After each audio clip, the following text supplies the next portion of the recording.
Hello, this is a D&D encounter idea video. I'm going to be doing a series of these to go over a lot of the things that I create for my players in my campaigns before I erase the boards. This in particular is called Wacky Waves Waterworld. It's a water slide park area inside of a zoo that they went to. It's kind of a silly place, but one of the things that they're doing in the zoo is looking for these animals that escaped. And they go to the Kraken exhibit, and they find out some information about it, and that it's a little baby Kraken, not a full-size one. They fought a full-size one in their first session. It was kind of nerfed, they were just fighting the tentacles. But it's all kind of part of this story that they're in, and it's kind of a throwback to the beginning of the campaign. They follow the trail, or whatever clues they find from the exhibit, over to this Wacky Waves Waterworld, which is described as a place with lots of kids and people having fun. With a DC 15 perception check, they can see little baby Kraken splashing in the water and people kind of freaking out as it touches their legs. If they look around, I describe to them these platforms with stairs leading up to them and people waiting in line to go down water slides. It's kind of modern, it's not super D&D classic style, it's just kind of a silly, fun little thing.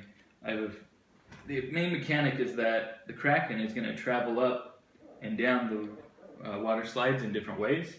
And there's some funny things like some of the water slides split, which doesn't make any sense, but it kind of adds some randomness to if they're waiting down at this one, he could try to go down this way instead with the roll of a die.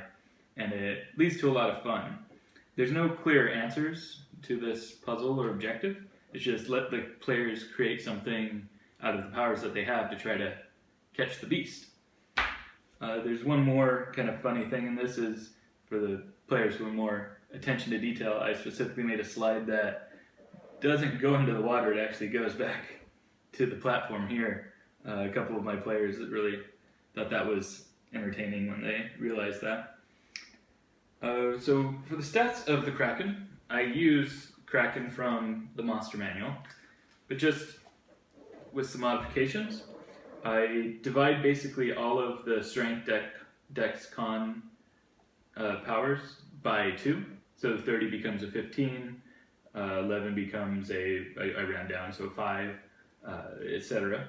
And then he has pretty much all the same powers: amphibious, freedom of movement, but he does not have siege monster. He doesn't do damage to objects and structures.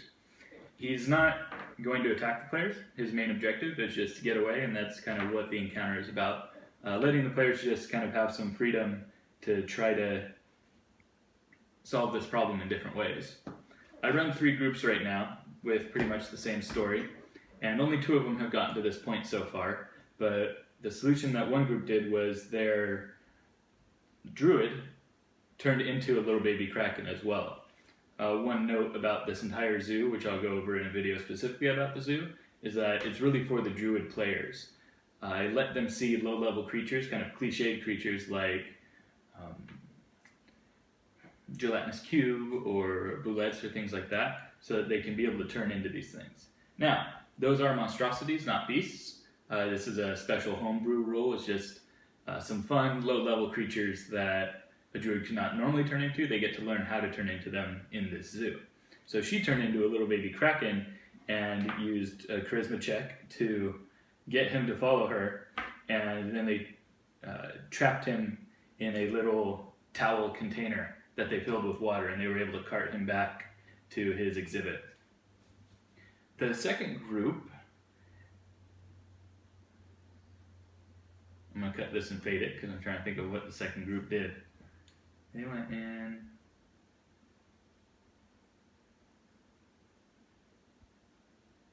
Okay. The second group was less exciting. They chased it around for a while. He was able to go up and down some slides really quickly, and they failed a few dexterity checks or strength checks to try to grab him. But at one point, they just managed to get a lucky roll in the pool and managed to hold onto him all the way back to his exhibit. So they still had fun, but it was less of a creative solution than the first group. I think that's about it for this, and I'm going to be doing more of these as a series of videos about some of the encounters that I create in my campaigns. So if you like this video, like and subscribe. Nah, I don't want to be that kind of YouTuber. If you're gonna like it, you're gonna like it. Don't do it because I said it. I don't like that crap. See ya. Maybe you do a better outro than that. Let's watch it. Let's see if I like it.